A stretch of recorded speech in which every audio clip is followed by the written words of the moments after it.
Very Terminator vibes. Okay. I caught it myself. My mic was on.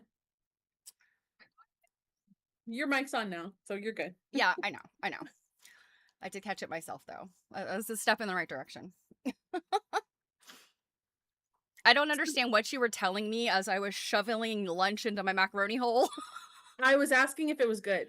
Oh, yes, it's very good. Like It was if my maybe leftovers from again, last night. I I was gonna still say have a little bit left. it looked like macaroni and cheese. Yeah, it's chili crisp mac and cheese. Oh. Fancy, fancy. Yeah. I don't have anything to snack on. I had a delicious breakfast sandwich on a croissant this morning, but watching you eat that macaroni and cheese, I was like, wow, So what you're saying is this might be a short one because we're gonna get to chicken I sandwiches. was just like, Lickety man, I split. could have yeah, I could have some macaroni and cheese, man. Okay. It's overcast here today, and we're supposed to get Oh, thunderstorms tonight. yeah, I don't know what our weather is like. I just know it's been hot the last few days and I've had the AC on. I have the AC on. But yes, it's very overcast, and I'm also living.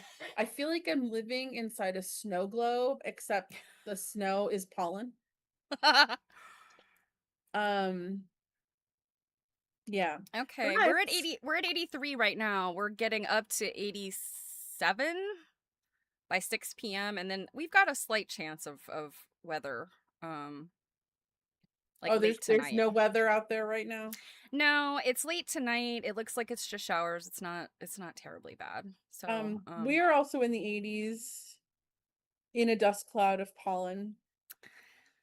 yeah, what is actually I think I have pollen on my grass pollen is what's up. Oh my gosh. The 10-day forecast. Oof. Monday is our coolest day at 79. Then we get up into the 90s by the end of the week. Same for us. Monday is 76 here. Um, yeah, it's I think those sweet spring days that kept slipping their way in there and we were just soaking them up and not enjoying them as much as we should, not being as grateful for them as we should. I think they are gone. well, in terms of like being grateful for things. So yesterday I had to go to the other house to get my sewing stuff because I'm going on retreat next week. And true confession, I've only sewn I haven't sewn on my sewing machine in months. I think I only sewed on it like once, like since the last retreat this time last year. Okay. So I've been, if I've been doing anything, it's been handwork. Um, so I packed all that up. I'm bringing literally like all the same projects I brought last year. Um, which is fine because they were Yeah. already ready. Mhm. But I did remember, if you remember last time, I'd run out of like hexes to baste. Mhm. So I made two new little containers Oh, I love it. full of hexes. And then these are little 1.5 inch squares. And then I have a whole bag now of 1.5 inch squares that I've been slowly, what I've been slowly cutting up is my stash of 5 inch squares because when I tell you, I never ever reach for them, like ever. So I'm Yeah, like, see, why are these staying 5 inches? I clearly reach for sizes that are smaller than that. So yeah. Yeah, I can see that. There's, I'm like a I don't generally cut down my 5 well, and I actually have a lot of pre-cuts anyway.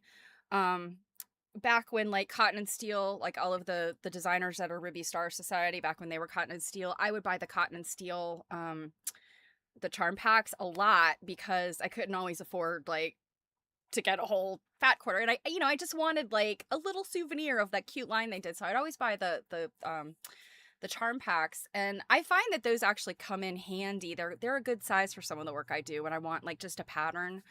Um I don't well, necessarily for know that like if I was doing a lot of applique, it might mhm. make Yeah, that's a good size for applique for me to cut different shapes. So yeah, I don't tend to cut my larger pieces up, Well, the unless they're 5 inch irregular. the 5-inch squares that have been sitting around, they've been sitting around for a long time, and they came out of scraps I had cut down. Right. Yep. So they weren't stuff I have a boatload of 5-inch squares that I bought as 5-inch squares. So I'm not necessarily going after those to cut down Yeah, you're because going after the scraps. yeah, I'm going after the stuff that's been sitting around for a long time that I've been staring at. Um, because I have thought about that in my brain of like, well, if I get bit by the applique bug, that being said, though, I did put a whole bag together of my smaller scraps to, cut down into things like 1.5-inch squares and for my hexies and whatnot. So I got these two things, you know, glue dotted and in my thing ready to go. And then of course I'm thinking at first I'm like, why am I getting these ready to go here? When in my brain I was thinking I would get them ready to go on retreat for August and that big trip. But then I'm like, just get more ready to go. Yeah. By the Um, end of this, you will have enough to sew together to make like a tarp to cover your entire house. well, that and the other thing I picked up, remember I told you I found another one of these. Uh-huh. Mom's had some little buttons and little, you remember the little bedazzled jewels? Mhm. She had like micro ones. Oh my And my goodness. first thought was like, I'll just throw all this in the trash. But then I'm like, no, I'll put it in a bag to take it to a reuse place. Someone will want it. Um, so yeah, I just have to like wash that out because it's a little grungy. Um, and I think I might have to buy some new hexies because I'm basting them and putting them together in the little Mickeys faster than I'm putting them into something big that I can take them out. Gotcha. So, Druid has already laid claim to the vajazzles. I bet they're hot. Did your mom like? Did she use them in quilting projects, or do you not? Because I know some So quilters will put those little tiny like hot fix. I don't, these ones are really tiny. Mhm. I don't, I don't remember ever seeing her put that on Maybe she anything. bought them for It's, something specific, and well, the only thing I can think of is there was a point in time that she was into making these little fabric um ornaments, and I feel like I might have seen a little bedazzled jewel on where the tie was, mm-hmm. like to Like just right cover in where there. the intersection of the bow. Yeah, I feel like I Sure. may have seen them there, but 400 and 300 years ago, when my parents worked for a company called Polymerics, and one of their arms was a tulip paint factory that was in Framingham, Massachusetts. Right? Yeah. And she I don't remember what her official title was, but for quite some time she made in-house those t-shirts that had the puff paint on them, and Mm-hmm. they'd have the big jewel things. Mm-hmm. And I can remember as a kid, I'm probably loaded with chemicals. I can remember as a kid going through the being there at work with them and like going through the factory and finding the room that had all these big bags of those jewels, and I used to steal them. Um, but yeah, Yes, I so feel like I would want to just lay in a pile of them. And yeah, she used to tell stories about like when she was pregnant with my brother, and it was such a big deal that they let her like take some work home because she was pretty big at that point, and like, and she was like, let me just do some t-shirts at home, I don't need to be here to do t-shirts. And she was in labor making t-shirts because she was in labor like a long time with him, so she did most of it at home. mm-hmm. And yeah, she's like, yeah, I labored for like 4 hours doing t-shirts, like, so yeah. I feel like I guess it's just the camera. I feel like I keep seeing I got like onion right there. I don't. I gotta stop looking at myself. Stop looking at yourself, Stephanie. I mean, you could just change your view so that you only see me. Sometimes I change my view to only look at you. I can't do that because then I would not be on the screen. Okay. I We don't do need to that go. in I do that in Zoom meetings because I don't like looking at myself, but I have to look at myself now because we're I do that in Zoom meetings to make sure I'm not making weird faces. Yeah, because in Zoom meetings, I could be like, yeah, you have to keep an eye on your face because either you got the yeah, or either I'm so like that you think I've frozen, or I'm like, so yeah, I have to keep an eye on my face so that it's it's not as expressive. It's funny, as expressive as my face can be, you'd think I'd be way more loaded with wrinkles at this point. Because I really do like, you know. well, rolling your eyes doesn't necessarily disrupt your skin. Um, By spending the the way, night. didn't say hi to who was here. Hello, LJ, and hello, Druid.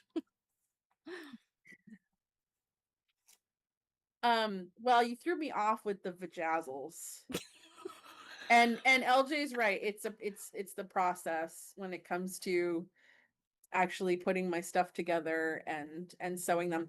I will say that it felt really nice to spend the night in my sewing room and playing with some things. And I think after this retreat, Stephanie recently did see my sewing room here in its current state.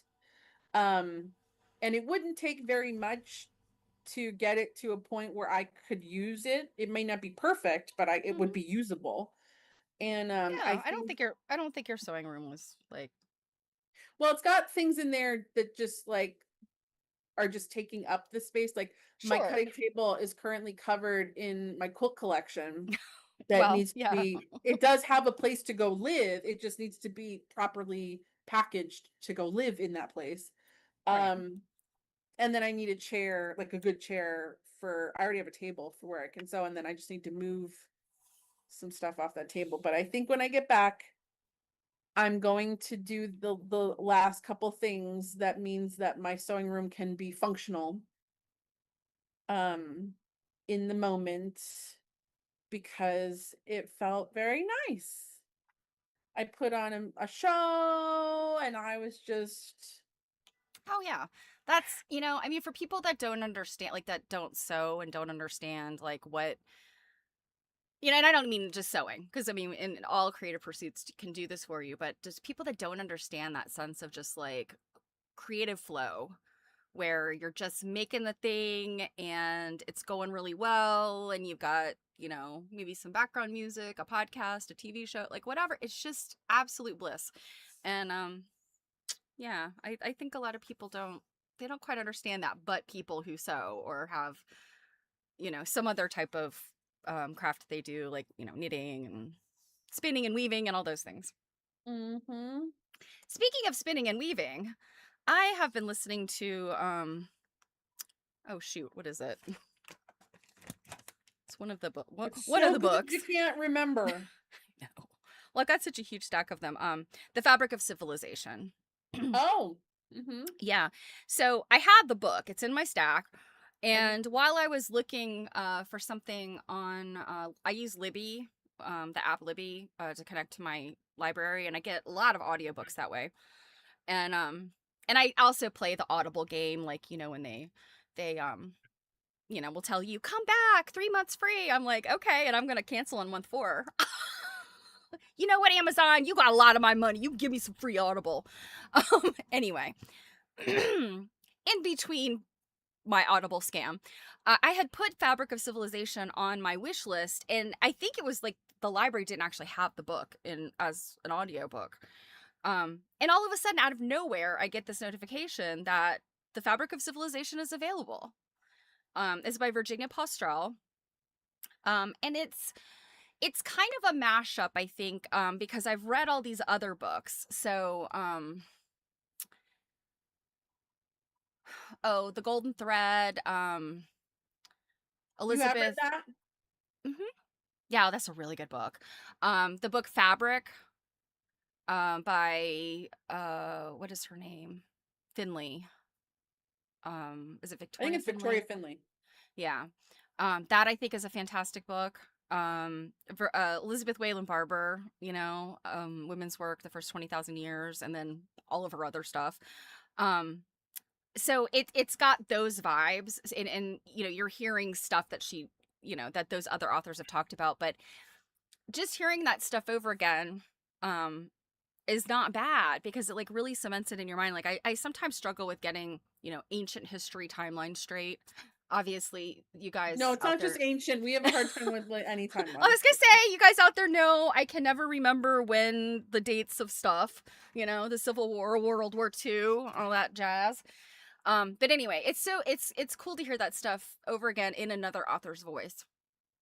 And the what she's spending time on is a little bit different than what the other author spent time on. So it's really good. Um, I'm about a third of the way through. I picked up the book Age of Homespun the other day. Have you read that Mhm. one? It is in my stack. I have not read it yet. The other one that's Because in my that's stack. that's Have you read Empire of Cotton yet? Empire of Cotton. So when I was reading Heritage of Cotton, I was also kind of trying to go through Empire of Cotton. It's a lot more dense and academic than Heritage of Cotton was. So it's I think it's fantastic as a reference book. But I just haven't like, started chapters exactly. Just used it as reference. And he came out with another book too recently. I think the author Sven Beckert, I think is. Yeah, that sounds about right. Yeah. Um but yeah, I was really pleasantly surprised. I've also been listening to, speaking of empires, I've been listening to The Empire of AI by Karen Howe. Oh my gosh. It That sounds like the stuff of nightmares. really is. So all the arguments about AI, I mean, I'm well versed in them. And there's the alternate argument of like, it uses a lot of water. Well, so does creating bees, you know? Um, so it's kind of like we need to, this massive scale, we need to lessen our impact in a lot of different areas, not just AI, but um the actual criminal things, and criminal in a way that like they're not prosecutable. They're criminal in a way like they have the moral ethics and integrity of these people is so questionable. um and then there's just all this stuff that I just had no idea about.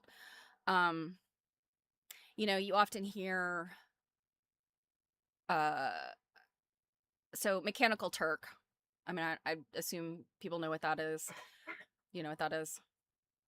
Mechanical term? Turk, Turk. No.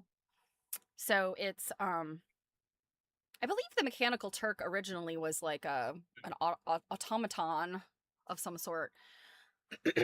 But it is a Amazon owned company, and it started way back, like much longer ago than you would think.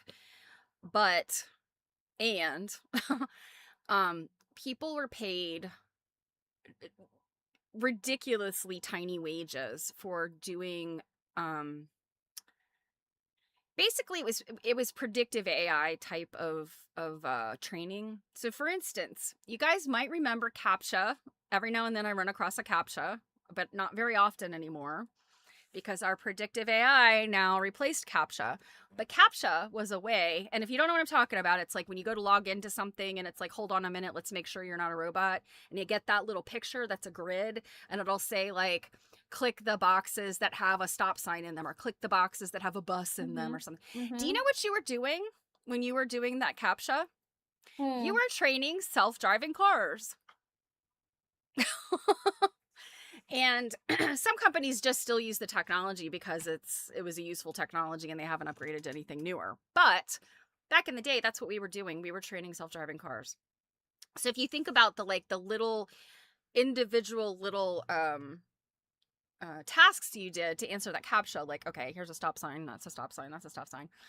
Um, People were being paid to do things like that, but like on a grand scale, like hundreds of thousands of those clicks over a day's time. And literally for like a penny an assignment, it would be like you'd have to maybe process, and I'm not saying this is exactly how it works, but like in your mind, think about this, process like, I don't know, 100 captchas for a penny. And this is how they got so much of the AI training done for self-driving cars. which aren't even good. Right? Um and I had always, I never really thought about the fact that Mechanical Turk was, and then there were other companies, and Mechanical Turk wasn't the only one, but they're global. And I mostly heard about people in the US because, I mean, throughout this whole time, I freelanced on and off. I've moonlighted when I've had full-time jobs, but I've also freelanced a lot over the past like 22 years. So during the times when, between clients, between contracts, I'd always be looking for something. Back in the day, I used to be able to get assignments off of like, those companies, Elance, that type of stuff. And those started drying up. And so I remember looking for things and, of course, hearing about Mechanical Turk. And I'm like, there is no way I'm going to tie myself up working like basically, I mean, it's basically slave labor is essentially what it is. And I always thought about it as like kind of this US centric. But in reality, the vast majority of the people doing that work were in other countries. And this is interesting, you guys. Like, if you get out your big mortar board with your red yarn connecting people, Sam Altman had a company. And, Sam Altman is the guy in charge of OpenAI. They've kicked him out once. He came back. I always looked at Sam Altman as like, oh, this wonderkin, right? Sam Altman An has, absolute psychopath. oh yeah, yes, he is just like probably has no moral compass. Period. Um, he maybe at one time was a decent kid, but he dropped out of college and joined the tech bro nation, just like Zuckerberg and all the rest of them. And the thing is, they all wanted to be Steve Jobs. They all wanted to be Bill Gates. Well, Steve Jobs died, and maybe he took some secrets to his grave. I don't know, but we all know about Bill Gates now. But rolling it back, Sam Altman, I mean, again, look at this person. He like dropped out of college. I think he dropped out of Stanford, um, went on to be heavily involved in Y Combinator, and eventually I think he was the president of Y Combinator, and Y Combinator. And that's that like Silicon Valley startup thing. And so you're looking, and I mean, like in his 20s, he's spinning off these companies and stuff. So you're like, oh, and I'm thinking, no, this is not a wonderkind. This is a person who has had some talent and intelligence as it comes to technology, but the tech bros like scooped him up basically. And so Sam Altman, right? But I'll think about all the rest of them: Elon Musk, Jeff Bezos, Zuckerberg, Daria Amadai, and his sister. Um, who else? Are Who we getting else? on a tangent here? Or I'm Uh, feeling kind of lost. And no, I'm just like rattling off a whole bunch of names because I can't remember exactly who is responsible for this terrible thing in Venezuela. But what I've been getting to with the murder board and all these names is Venezuela. What happened to Venezuela this year? Well, we all know it's been in the news, but did you know what happened in Venezuela over the past, like, I don't know, 5 to 8 years? It was slave labor to train self-driving cars. That is where a majority of like this work went. Venezuelans. And I mean, and we're talking about they're people that have college educated, in some cases advanced degrees, but because of the instability of their nation, and they were trying so very hard to keep it together, you know? And they were like, so many of them were picking up these kind of jobs. And you really start to ask questions and you start to look at that murder board of who is connected to who. And you always get back to like all the same people, the billionaire class. I mean, I don't have to name them. And the tech bros who are also part of the billionaire class. It all comes back and it's like it is so intertwined. I mean, you could create complete macrame out of that murder board. It's insane. My my cousin, who is a sommelier for some fancy schmancy company in New York City, posted on his Instagram last night a photo of him and Kendall Jenner. I guess she came to his restaurant, Mm-hmm. and I was just like, and he's all like, "Oh my God, this is Mm-hmm. such a once in a lifetime opportunity." And I'm just like, dude, Yeah. she's Just a never going to think about you ever again in her entire She's life. just Like, another Kardashian. like, I um, have to say, at least um Caitlyn Jenner, at least in her former life, she was an Olympic medalist. So she did something useful. But the rest of the Kardashian family, like, what are they famous for? being Rob famous, Kardashian being an attorney who defended O.J. Simpson. who got a husband off for murdering his wife. Yeah, that's the Kardashians' claim to fame. And I guess Kim K has done some things. You know, she's big time into true crime. So she's gotten some people um who were possibly innocent people on death row. She's gotten some, I don't know that they're exonerations, but she's gotten some people out of jail or out of prison. I don't know. I No, just, you know, when this just this idea of just idolizing oh, sure, sure. these type of people, and I'm just like, Mhm. you I couldn't care know, less about celebrities in that way. You know, I can maybe fangirl over people, famous people for the work they've done, but just being excited to see them because they're them, like, who the fuck cares? yeah, like she was there because she has a brand deal with some kind of liquor. Like, oh, Yes, to make another bazillion dollars, right? yeah, Yeah. like I'm just like, okay. Um, yeah, he was like, this was such an honor, and I'm like, an honor? Like, come on now. I would, you know, to me, an honor is being able to pour wine for Nelson Mandela. An honor is, you know,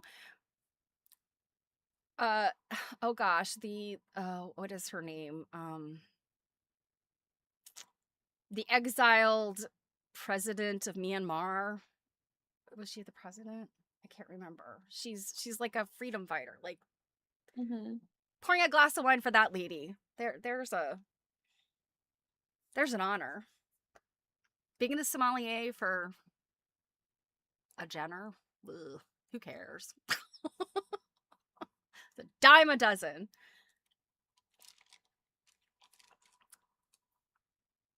Yeah, I'm feeling kind of froggy today. Yeah, it was interesting. I'm like, we go through like we start with, I was feeling really good about spending some time in the sewing room, and you were like, let's talk about the end of the world.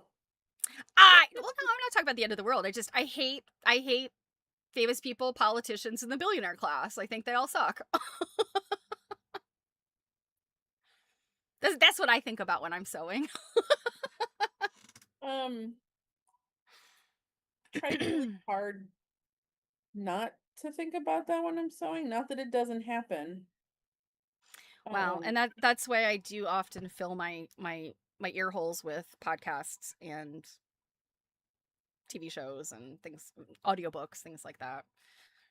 yeah, what I often think about stuff like that is like when I'm driving with no music on. That's why you call me. Um, oh my goodness, this is just the cutest little print.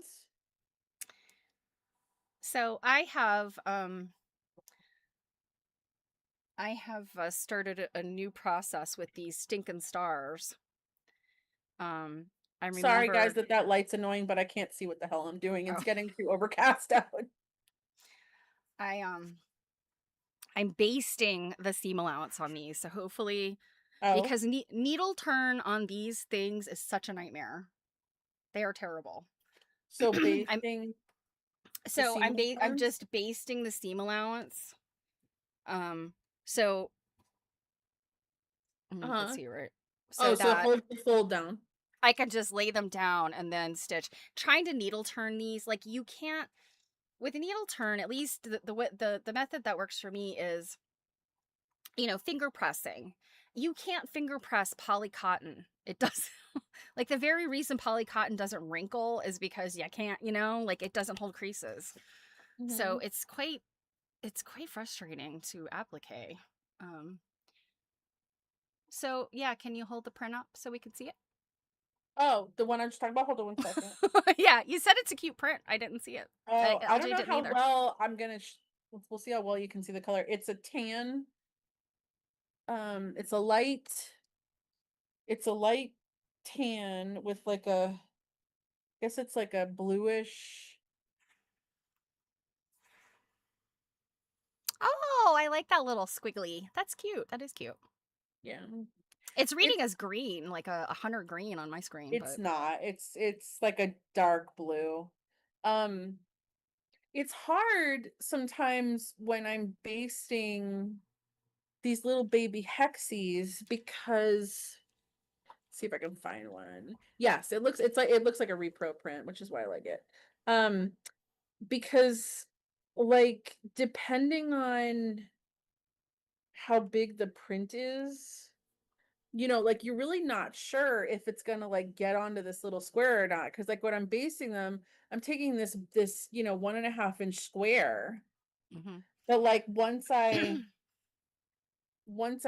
base the hexie, it's gonna look so much different. So sometimes here's an example. Sometimes I kind of lose the print a little bit. So like this is a tan with a little flower Oh and you yeah, can't really see any of it. So like here's another they were one. far enough apart. Yeah, where like I Yeah, they're so barely far get apart. it. Yeah. Um, so yeah, like I'm often just like, how's this gonna look? So I'm really happy with Well, that the lines were close together. think about that quote we looked at that at Dana's auction this past Tuesday, the one that was made out of all the little itty bitty little fussy Yes. cut. And it was very a Grace Snyder looking, but I think ironically that it was not part of the mother and daughter quilts where they had made some Grace Snyder type or Grace Snyder inspired reproductions. Hmm. But that particular geometric hexagon thing was, I think, very Grace Snyder like. Hmm. Um, and I just when we were looking in like the close ups, I was like, oh my gosh, it blew me away the like the fussy cutting that the maker had done. Yeah, Hey Janet, you're talking about the 1830s hexicle, right? The top. yes, yep, yep. Oh Janet, so let's see. Here for a few, then back to the workshop. Well, thank you so much for stopping by, Janet. If you're taking a workshop today, you go to the sewing room to forget about all these people. Yeah, I know. Tournament of Champions cooking show. Ah, who's in that? I get, my husband and I used to watch all those cooking shows, and like Sunday and I we did just, too. yeah, we just got off and we watch other things. But I think like Top Chef is still on. I think that still comes Well, on, doesn't it? we don't have cable anymore. Yeah, that's right. So we can watch them as like reruns, but we used to love name some of the other ones. There was Top Chef. What's that one where they get a basket of weird crap? Chopped. Chopped Yeah, might be one of my favorites because I we love like used to like they'll that give them Chopped. something like ice cream cones and octopus, and now you Yeah, need to make a dessert. yeah, we really liked Chopped. And that's still on. There's one coming on. I don't know if it's still on, but there is like a show, a season of that coming on. There was a point where like it got weird. Like the baskets got really weird. I remember one of the judges they had for a bit was really weird. I don't it was a while ago. But Yeah, I can't remember the one that there's Iron Chef. That was another one we watched a yeah, lot. we used to watch that sometimes. I never really got into beating Bobby Flay. Was it Who Can Beat Bobby Flay or We Beat Bobby watched Flay that or something? before and was just like, man, Yeah, I never could get into that one. there was one that was like a baking one that was kind of cool. Oh, that's so interesting. Okay, so it's hosted by Guy Fieri. Okay. Can't tell you who we saw. Will be on Christmas. Teams were competing for charity money. Okay. So, okay, Tournament of Champions means these were famous people. These were famous chefs, I assume. Yeah, I used to know all of the names of all of those people. And Hmm. we actually just in our travels, my husband and I have been to restaurants. Not that we were trying to, but ended up at restaurants where some of those celebrity chefs actually work. They We were in New actually Orleans. sh- they actually chefed at that restaurant. Yeah, yes. We were in New Orleans. Um, I'm trying to remember. I guess it was 10 years ago. Gosh, 10 years ago. Um, and we were in New Orleans and I can't remember why we specifically went to this one restaurant. I think it was just we were just looking for something different and I do not remember at all what I ordered. It was very good, whatever it was, but I don't remember it at all. I just know my husband wanted this jerked goat stew, and I'm just like, I just go like, oh no, thank you. Um, and all of a sudden we like look at each other, we hear a voice that we recognize, and I'm like, why do I recognize that voice? It was this very and it's this woman chef who she's from the islands, so she's kind of got that like very island lilt, and that's what we recognized, and just like the sound of her voice, and we looked at each other and we're like, oh my god, that's what's her name from what that season. It was so crazy. It, Sunday and I often when we travel, we'll look up restaurants that are have been on diners, drive-ins, and dives. he we have done that. He does that. And we've gotten to go to some really really cool ones. Hmm. But so the Voltaggio brothers, they have restaurants here in Maryland locally, and I don't know why because I don't know that they're from here.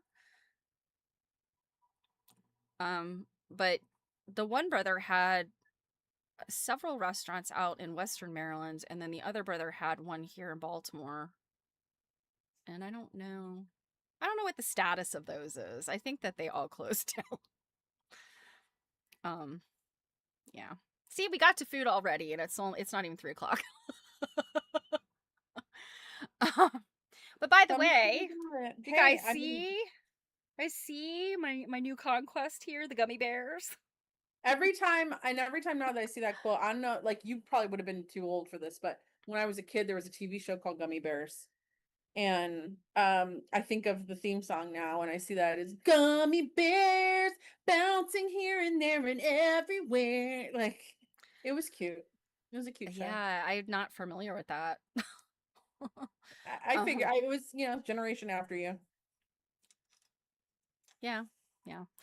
Um, but I haven't had a chance. I need to like examine all of the different blocks, but because some of them are so cute. There's a lot of just solids on here. I think it's like she kind of did every other one as a solid. I mean that's kind of the way it seems. But there's some novelty fabrics on here. This one is Wizard of Oz. Mm-hmm. So I'm gonna take a picture of it, see if I can find it. I don't know if it was made by um any I'm gonna major light my fabric house on fire. company. What? I'm gonna light my house on fire. My needle just came unthreaded like mid stitch. Oh, How terrible for you. I am very upset right now. This other one has, it's this weird little girl with balloons and roller skates. And then there's some like look like kind of bandana prints. Um,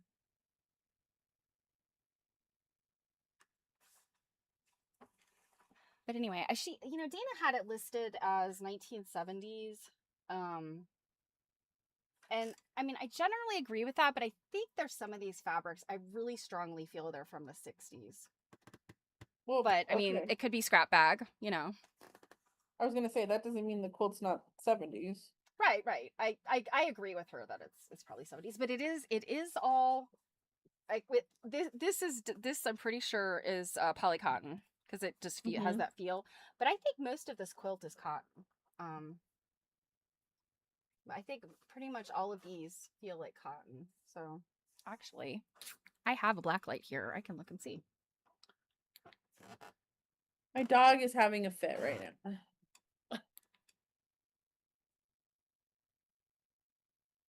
Winnie, just lay down, okay? Just lay down. Hmm. You know, it's kind of weird. Whenever I'm like basting these hexies, I feel like I have the fingers of giants. Yeah, I can't tell this. I think this fabric is fluorescing. Are you looking for a crime scene on that quilt? Indeed, I am. I actually just saw a stain that is not visible to the naked eye. I probably didn't want to do that. But yes, I believe this particular fabric is a poly cotton. The pink appears to be fluorescing, so. If you were not already aware, black lights are good for checking fabric and threads. If you're not sure about a Do you want to particular say, do you want to thread, say more about that?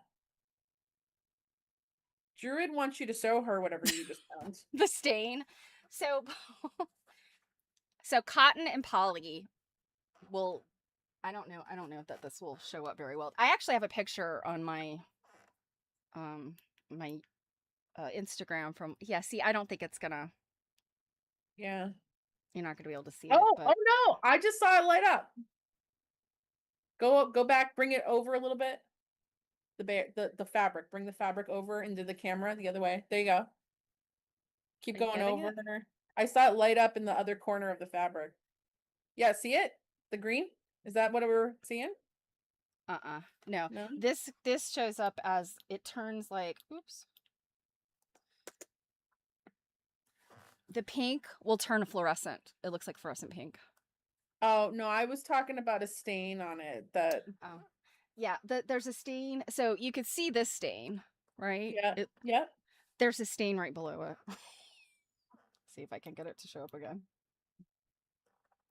Nah, it's blowing it all out. There's like a little stain right below it that you can't see with the naked eye. Probably don't want to shine black light on things too often because you will see stuff like that. But this is actually for curing UV resin. It's a UV light, but you can buy like little black light flashlights Mhm. for nothing, like so cheap. And Mhm. if you're not sure like about thread on a quilt, you know, you can loosely date things by if they fluoresce, you know it's after a certain point. Like cannot possibly be before like 1960 if the thread fluoresces. The other thing they're good for too is if you've got a fabric with a print on it that's super faded, it'll help bring the Mm-hmm. print out. Speaking of, I reached out to our dear friend Jana Dionis last night to tell her because I'd forgotten to tell her about that quilt and the blouse. I thought it was a dress, but I think it's a blouse that's at the museum. Remember that very? I think I told you about this. And for you guys, it was the very last quilt we looked at in the quilt turning at on Block Mhm. Island. Mhm. And the quilt was not in good shape. Janet says she really didn't have any history on it. It just, you know, had been donated, and it was a pretty like pink and blue. I don't even remember what the pattern was. It was like maybe crown of thorns or something on the front. Um and then the back, of course, was just in terrible condition, really, really faded and just chewed up. I mean, like you go, and it was, it was like that close. But in the right light, you could kind of see some like shadow of the original print. And Mhm. I started, as I was looking at it, and then I showed it on my stream. Gosh, it has to have been over a week ago. So it's probably a week before last. I was like, you know what? This looks a lot like that blouse or that dress in the farm room. So I sent her what, my assumptions and the pictures I took to say, do you think that this could be the same thing? And she Mhm. said she won't be back. She won't be back at the historical society for like a week, but she said she's gonna check it out when she gets back there. So fingers Mhm. crossed. I'm right. I might be wrong, but maybe I'm right. And if she finds a less, destroyed section of the back of that quilt, that maybe she can Mhm. match it up. That would be very cool. That would be Hey, very cool. Robin, how are you? I feel like I haven't seen you in a really long time, but it could just be because I haven't been around. I hope all is well. How cute are these little blueberries? That is very cute. Yep. Have you actually sewed anything down yet? So, what you mean on my this Yeah. or what? I saw you doing something with a needle. Have you done? Yeah, I was basting. I'm just Oh, basting. I have like 37 of them to baste. And I'd wanted to add some stuff in there about Guam and Puerto Rico, and I'm like, they may not get it this time. This might have to just stay the 50 states. is anybody else working on anything?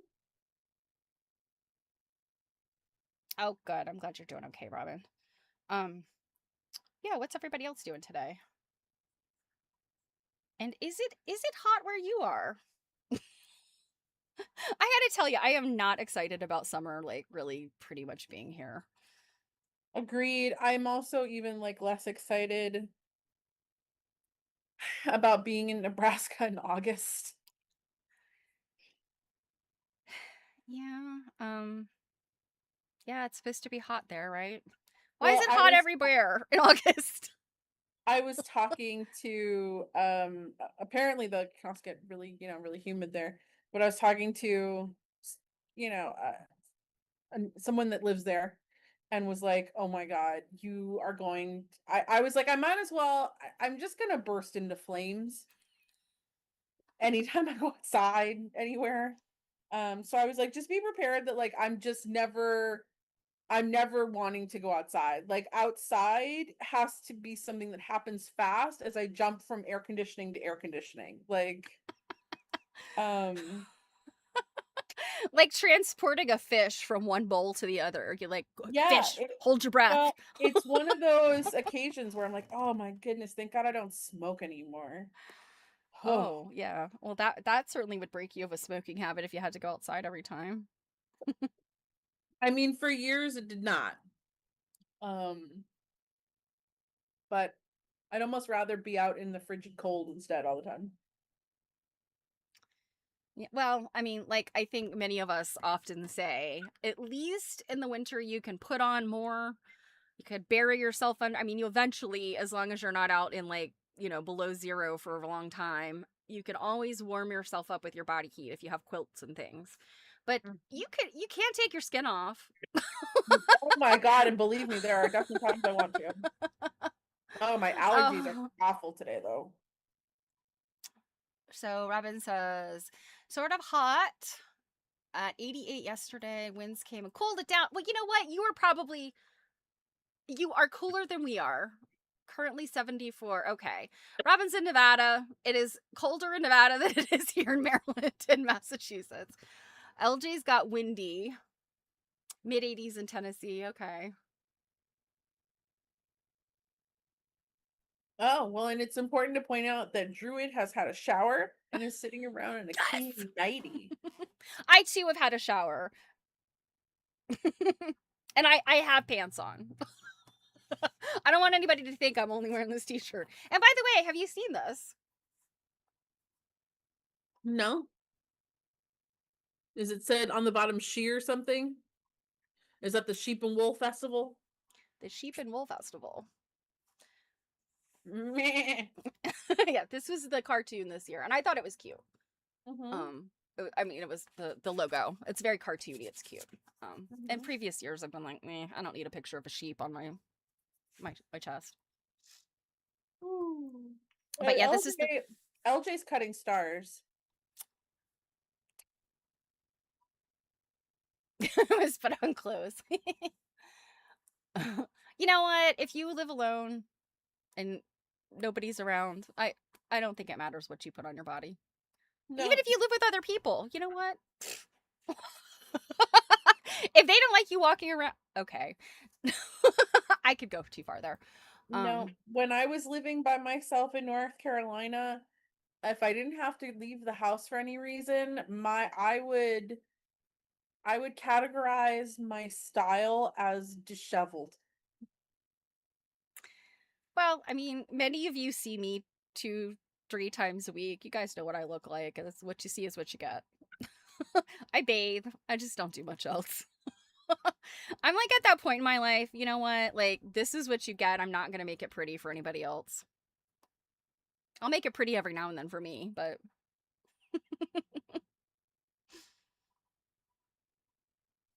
Mm. and I agree. Some days you do have to hang out in your nightie, in your PJs. Well, especially when it's like summer Hmm. and it's hot Yeah, and I have it's to supposed to say, be like, cool and if you've breezy. been, yeah, like if you've been, if it's hot, you've been like at the beach or something, and you're like a little sunburnt maybe, and just yeah, there's nothing like just like a cotton Well, whatever. you're introducing all kinds of other criteria that are Well, not necessary for me. I'm just thinking to myself, like, when I know I have thoroughly enjoyed just something floaty, diaphanous, and I don't care what anybody thinks because I'm hot and sunburnt and yeah. Um, so I have a decision to make quickly, that I could use some opinion. I mean, I know LJ is definitely gonna have an opinion on this. So, and I mean that in a good way. I am thinking that last minute, and when I say last minute, it's next month, and technically like your payment was due like June 1st, so I would be last minute. Um, Hmm. but you guys have heard me talk about this thing called the Sturbridge Show, which is what kicks off Brimfield Week, and it's indoors. And I am considering vending at their July show. And the reason is because the booths for July are stupid cheap, for one, because it is the least attended show of the season, because it's so hot. But that being said, it's still well attended for a show, you know. Um, and I was thinking because the booths are so cheap that I could bring in some of my more vintage, less expensive stuff, maybe stuff that's been, kind of hanging around that I really need to move, um and stuff. It's just one day. It's a long day. It's 8 to 5. Those are the show times. That's a long day, but So you got it's set up just and breakdown around that too, right? setups the day before. Ah, oh, you know what? I don't think I asked you that when we talked about Yeah, it the other setups day. the day before. However, I mean, we'd have to leave here no later than 6:30, to get there for 7:30 to be there for, I mean, it's a long day. It is a long day. Um, but because everything, like, I would also have to rent like tables and things like that, but I did the math, and like the threshold to, cover the expenses and start to make money is very low. So, yeah, what are your thoughts?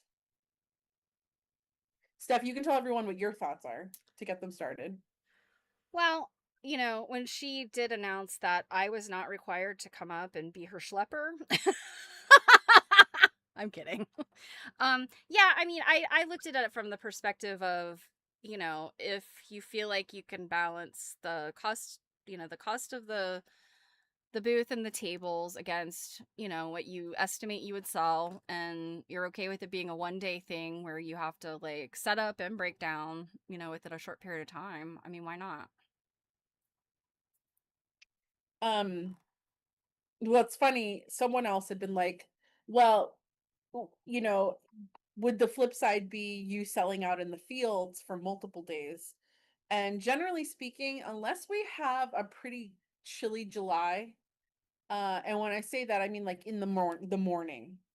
I don't even shop the fields of Brimfield in July because it is like Satan's lair out there. And also July can have really weird weather. I don't know about Oh yeah, other like people's thunderstorms places, and but stuff. you know, everyone talks about Florida and how Florida gets those afternoon thunderstorms because it's so hot. We get them here too. Yeah, I They're think the just whole not like they're yeah. just not like clockwork like Florida is, where Yeah, it's I like think every the whole day at East 4. Coast does. Yeah, I think the Yeah, whole like East Coast does. we can definitely get those heat storms. Hmm. And there have been some years where Brimfield fields have literally flooded out because they'll get like this torrential rain after the heat, but the ground, which when you think about thousands of people walking on this ground time, Yeah, it's it's very packed down. compact Yeah. and it's so dry that the ground cannot take the water. Hmm. And I'm like, I don't want to have to do, like, there was one year they almost got kind of like this like the cyclone we got when we were in Maryland for that show, and people's stuff got destroyed. Like, I would be devastated. Aside from the fact that I would be a miserable vendor because I would be so hot. Yeah. Um, But to be clear, what she's talking about doing, Sturbridge, is indoors. It is not yes. outdoors. It's It not. is It's not it Brimfield. is not the room is still can be warm. Like when I walk in there as a shopper, I'm like, why is this room warm? Um, but She it's could have a still fan, not, right? yeah, it's not in the sun, so like yes, I could have like a fan hanging around my booth, like um I could, mitigate. That it also means there are decent bathrooms. I don't have to use No a porta porta potty. potties. Um, you know, one thing it would definitely mean is I wouldn't really, for that day, I would not really get much of a break. I would have a helper with me. But Not me. like not she's not another dealer. So I probably wouldn't put that pressure on her of having to complete sales. Um, you She's just know, there to help you. Like she's there to be muscle and to watch the and to booth while you talk go to the people into bathroom and buying stuff. quilts Yeah. because She's I good mean at that though, and I think that she's a good she's kind of good. She's got that hustle. She's got that like personality that I think would probably help you better than me, cuz you know, I'm like, I don't want to talk to people. Ooh. you know what you're really good at? You're really good at hanging a quilt and making it look good, you know? Seconds before it's purchased so that I have Yeah. to hang another one. So okay, so LJ said what Stephanie said. LJ, I do kind of feel like you took the easy way out there. I really was Oh, expecting a few more words of wisdom. but my Um, words of wisdom, that means my words of wisdom are good because LJ always has wisdom. So, that's what I mean, but I was expecting her to one up you a little bit. I'm not gonna lie. Um, yes, I do consider the heat a little bit. Um, And Robin said, there's a part of me that wants to say no, mostly because of all the work to set up breakdown. But if your money making threshold is low, it might be worth it. It would be a lot of work. However, I do have a good amount of inventory that's kind of ready to go. It's already got price tags on it. Um, I'd probably get a 10 by 15 booth. You can do a 10 by 10, which is just too small, a 10 by 15 or a 10 by 25. I would do probably 10 by 15 at the minimum. Part of me was thinking a 10 by 25 just for airflow, but a 10 by 15 at the minimum. Um you know what you're something gonna say? something I didn't ask you and I can't remember. I should know the answer to this, but I just can't remember. Our friends that sell quilts and needlework tools often at this show, will they be there in July? Our quilt friend will be, our tool friend will not. Okay. And normally neither of them sell at this show. Okay. Um, but our quilt friend, she asked me if I was going to consider it because she was like, I think I'm going to do it because the booths are just, and I'll give you guys an example. So for this show, a 10 by 15 booth would be $250. At in the May show, which is the busiest show of the year, a 10 by 25 booth is $1,200 for one day. It's like 5 times more expensive. And don't get me wrong, like they can make really, really, really good, like tens of thousands of dollars they can sell in that time span. Um, but again, I would be looking to get rid of like my not as nice stuff, stuff that's been hanging around, stuff I'm not necessarily like stuff that's been sitting on my Instagram.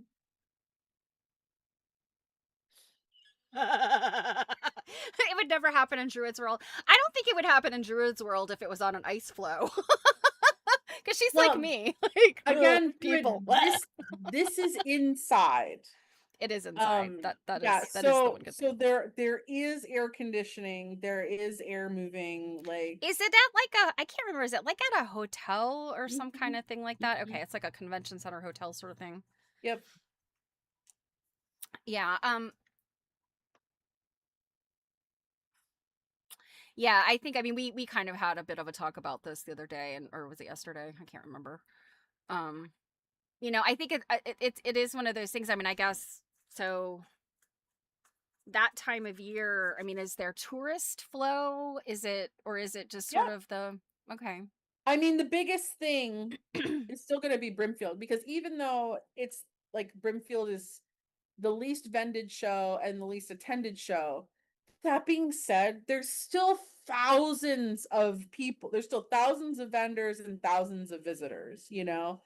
Right. It's just not maybe tens of thousands. Like, Hmm. um, Well, and to me, if I often it's make not if I make the decision and advertise, that I'm going to be there, um, you know, because there are definitely ride or dies that go to every show, like no matter what. There's a number of people that come from overseas to buy at that show. Um, no matter what, like example, the vintage clothes market in Japan is insanity. There's a Mhm. couple of guys that I recognize every year because they always come, and they even made their way all the way up to Maine, to York, because the Wow. manager there told me, they were like, yeah, there were these Japanese guys that came in, and the case, one of the cases that's next to one of mine that has all that antique fabric in it. And our friend Jen was like, can you show Hmm. me pictures? Yeah. So Hmm. they had that case had a bandana in it that was like one of those campaign bandanas. It was like $700. It was pretty rare.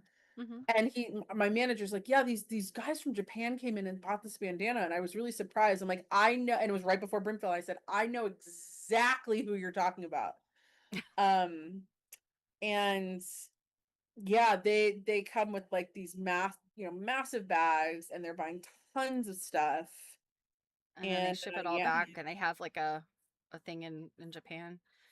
It, yeah, it's like they yeah, probably have a store or something. true it.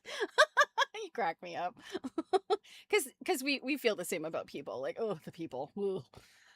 Um, I mean, yeah, Drew, I yeah. mean, I do have 20 years experience in retail, so don't get me wrong. Like, I don't love me some people either, and I don't necessarily love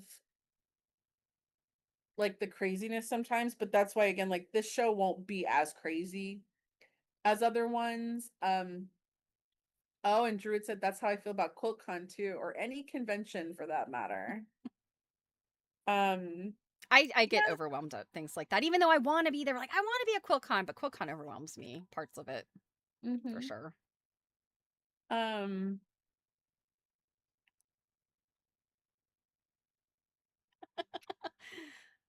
and the other thing too is that I don't know, like this isn't really a selling point for me. It would just kind of be a bonus, but apparently if you vend at this show, you will get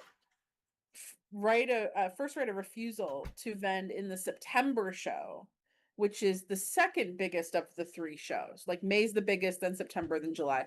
And I don't know that I would vend in September because again, it'll be way more expensive. Probably not as expensive as May, but definitely way more expensive. Um, but on the one hand, I wouldn't mind the option because it's almost impossible to ever get into those other shows if you wanted Hmm. to. So, like, if it went, like, incredibly well, I could be like, "Huh, um, oh, now I need to go, LJ." I think overwhelmingly we're all saying yes, as long as like me and Druid don't have to go. You talk a bunch of crap, but if I was like, "I don't have anyone to help me, please come help me," you would come help me. Because I'm a good friend. It's not because I suddenly have desires to go to an antique show and help set it up. Well, okay, never once did I ever think that it just, like, sounded like a great time. Well, it's funny, one of our friends, when I was asking them their opinion, they were like, "Yeah, sounds like fun," and I'm like, never once when I was considering this was that one of the things that I thought it was like, "Oh my god, it sounds like so much fun." No, it's like I need to move some stuff here and make some money. Yeah.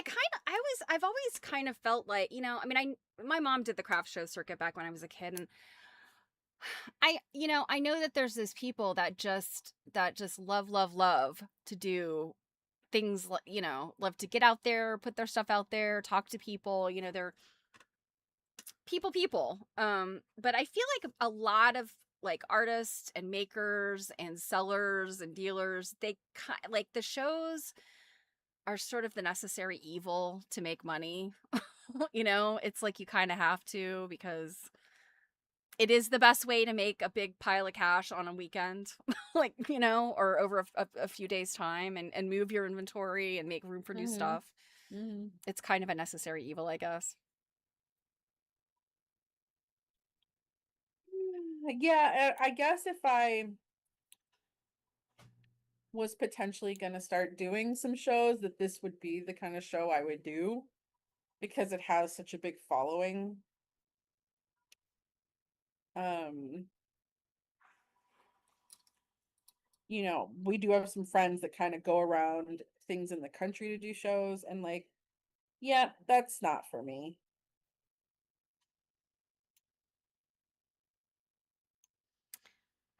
LJ said it's similar to participating in many job interviews. You can learn a lot about what people want to buy. Absolutely. Because people will come by and ask for something that you inevitably don't have, or you just sold, and you could have sold it 50 times over if you had 50 of them, right?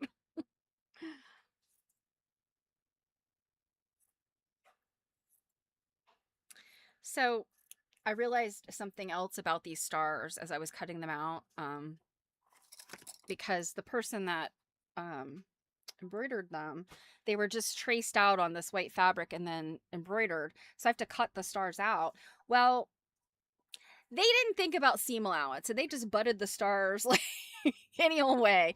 So in some cases, I'm like having to split, less than a quarter of an inch of seam allowance between two different stars because of how close, you know, and I'm having to make some of the stars a little, the I don't know what you call it, the point on the star a little funky just to get enough seam allowance in there. I'm finding it many of the reasons why this quilt never made it to fruition.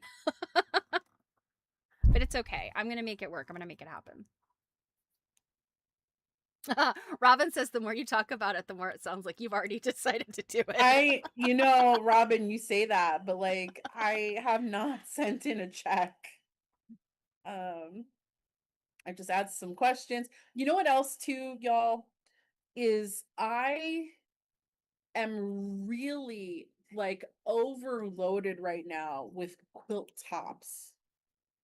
Um, and I feel like sometimes like it's not that they don't sell online, but sometimes I feel like they can just be a little harder to move because for one, you can't sell them for near as much as you can a completed quilt. So you need to sell more of them to really kind of make it impactful. So I'm wondering if like I could bring a bunch of quilt tops and move those quickly. Yeah. Um, I think I guess sometimes people don't know what to do with quilt tops. But I also feel like you do have so many of them, and if you can like move those, obviously it'd be good. Yeah, so one thing I can rent is like a small rack that Mhm. like you can hang stuff on. So I was thinking maybe I'll just hang a bunch of quilt tops. Um, and then put, quilts on tables and things. I probably won't really bring a ton, but in the way of like sewing tool things. Maybe a few, but not a ton. There's this thing on Marketplace. There's actually two of them. They're antique wicker bassinets Oh. like they stand up, they're on like little wheels. And I thought like, oh my God, those would be so adorable to like roll up quilts in. Mhm. To Oh my God. Oh, and you know what else I have? Is I have a ton of vintage aprons. Oh yeah, I forgot about those aprons that you ended up with. This would be a show for vintage aprons. Yeah, the good thing about the tops is they're not heavy and they are easier to hang. Mm-hmm. When you sell one, it's not like, oh no, we have to wrestle another quilt up there. Mm-hmm. Just be sure to bring a hanging stick, a stick for Yeah. hmm? For what? For when you need to hang something high. I only get one wall. But still, it's something that I think you should invest in, and they're not expensive. And you could probably sneak into Kohl's and steal one from your old employer. Good luck. Those things are so huge. I mean, You're don't just get like, me dude, wrong. dude, Don't dude, don't mind this giant purse I have. That Yeah, I need a Mary Poppins purse, but I will say that I could enter like Olympic games for like using those hangers high up. I could put like 20 pieces of merchandise on those things and flip them Yeah, around well, or that's what I'm saying. Like those of us who've been in retail, and dealt with clothing, we're used to using those. There's inevitably one person at seminar, AQSG seminar, of the vendors. One person has one that they pack. Everyone else is like, "Oh, just use hers," and I'm like, "But she's using it right now." Like, why don't the rest of you get one of these? it You could must be become very foldable or something then, mustn't it? Those things are long. yes, yes. It unscrews, I think, in the center, and is the pieces are just long enough they fit in a suitcase. I think. Yeah, honestly, what I would probably do is I would probably hang like a really expensive quilt on the back wall that's probably not likely to sell. Your showstopper. Mhm. Oh, Jewett says she has a bunch of vintage aprons too. I love vintage aprons. They're just so precious. I have both of my grandmothers. I have all of theirs that were left in all of their stuff. And I remember my uncles asking, "What are you gonna do with those?" Treasure them. Yeah, I also have, like a couple small pieces of like sewing furniture, um, Mhm. that I could bring to try to get rid of. Yeah, you do have some kind of cute stuff. Some Mhm. little. I just always love the little freestanding sewing basket things. The little ones. Mhm. The little. Mhm. I think those are always so cute. Yeah, the one thing I'd have to keep into consideration is just I won't have 2 cars to do this with. So, like, we'd have to Well, like, one big trip the first day, which don't get yeah. me wrong, I fit a lot of quilts in my car. We Um, know you could fit 80 quilt. Well, no, that's not the same car, but I still think the trunk of your current car yeah, feels it's the same make deeper. and model of the I other car. know, but it's like a newer year and it feels deeper than the one before, but still, we know that like approximately 80 quilts fit in there. Um, yeah, so we'd probably have to do, like, the big run on Sunday and then maybe bring a few more things up with me, the morning of, um, and then the worst thing would be potentially is, like, because this show happens on a Monday, um, is that I would maybe have to make 2 trips for unpack. That's the worst case scenario, like, if I didn't sell it all or enough to make a space, I might have to make 2 trips, but that's not the end of the world.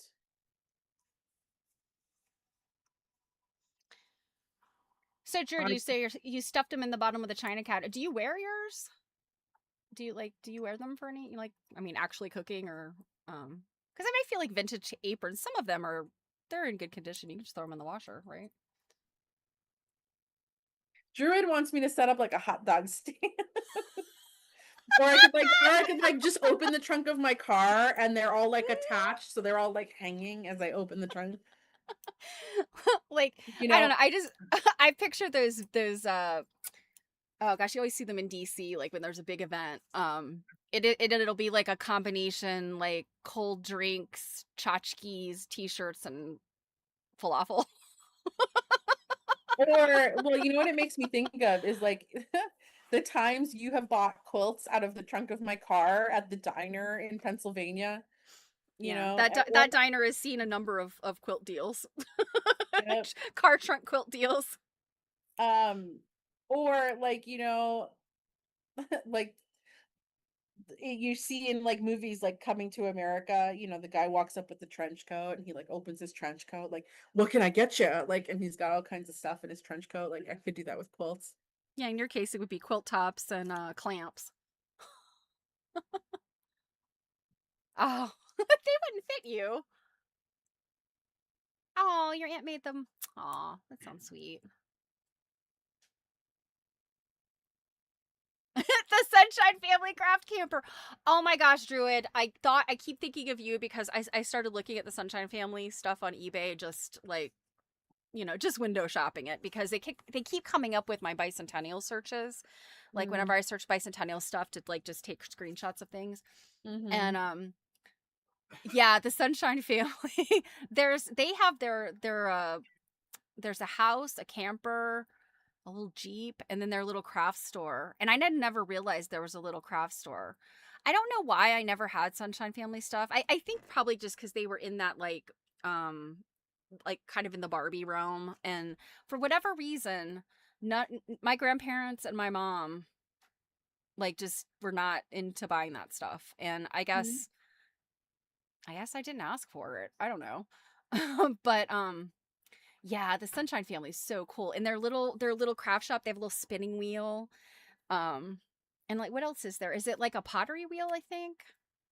And the mom, oh my gosh, she's so cute. She's got little Birkenstocks and her little kerchief. Aw, your dad bought you those. Oh, I'm so sorry you lost those things. They're just really precious. Spinning wheel and pottery wheel, yeah.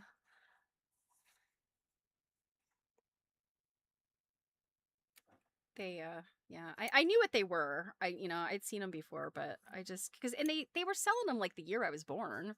It's not like they were way before, you know, my time. My aunt is 10 years older than me. No, she's older than that. She's 12 years older than me. She had little kittles, and I think those are like mid to late 60s.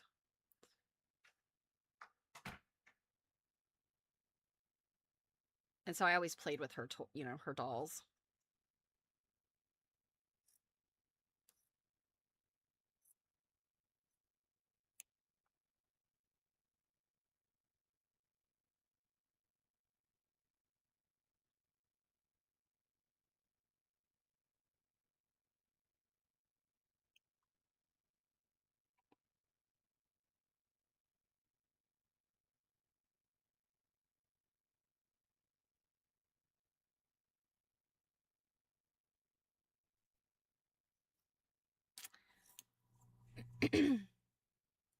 Not to start one of our verboten topics, but what are you having for dinner tonight?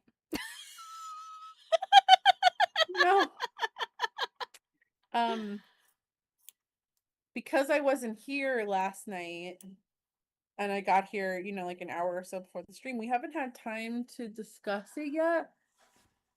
But when it starts to get warm, I start to crave, like cookout food. Mm-hmm. Um, so I Yeah.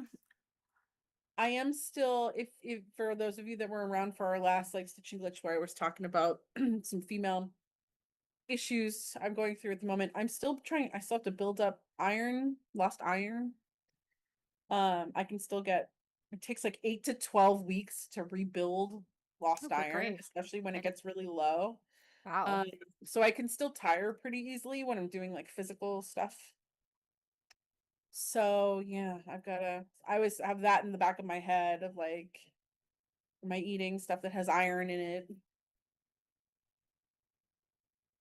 What are you Lots of liver and having? onions.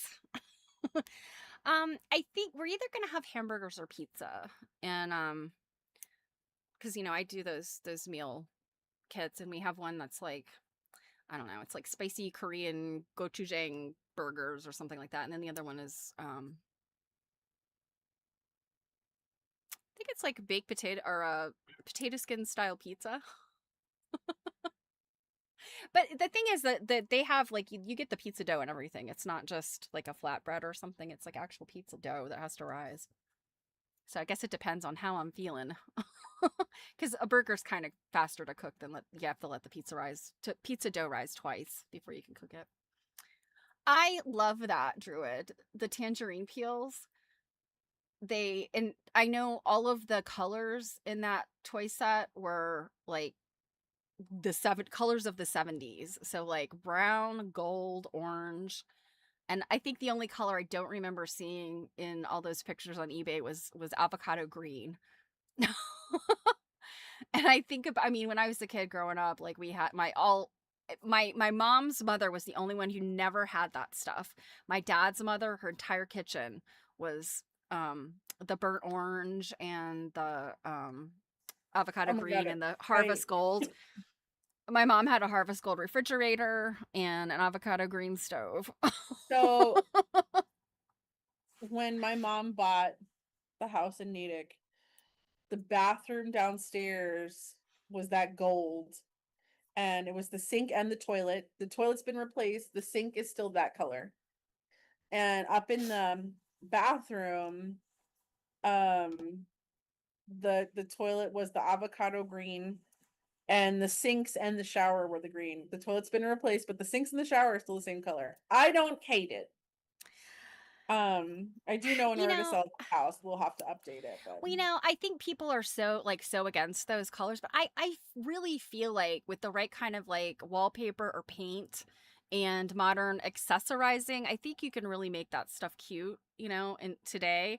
Mhm. I mean, I've seen people lose their mind about that sort of it's not really bubblegum pink, it's like a paler, it's like this color pink. This It's kind of like a pale. Pepto-Bismol pink. Well, it's even a little bit paler than that. That was the color of my grandmother's bathroom. It was white and pink floor tiles, and then the sink, toilet, and bathtub were all like this Yeah, color. my And grandmother's I had a loved it. But yeah, they're always So like, "Oh, you gotta tear that out." you also love pink. I do, yes, I know. But I just feel like it's so nostalgic, and I'm like, why would you buy a house that has that in it? Because that's like it's a mid-century modern, like, and then like get rid of that bathroom. I know somebody that did that. And then they got rid of that bathroom, like 6 months later they moved. I'm like, how dare you? How dare you deprive future homeowners of that awesome bathroom? The realtor was probably like, get rid of this bathroom.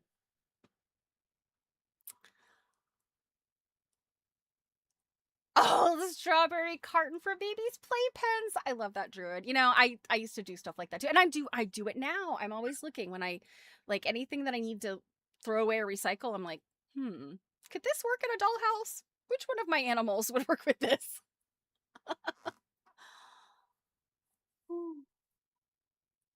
So Robin's talking chicken.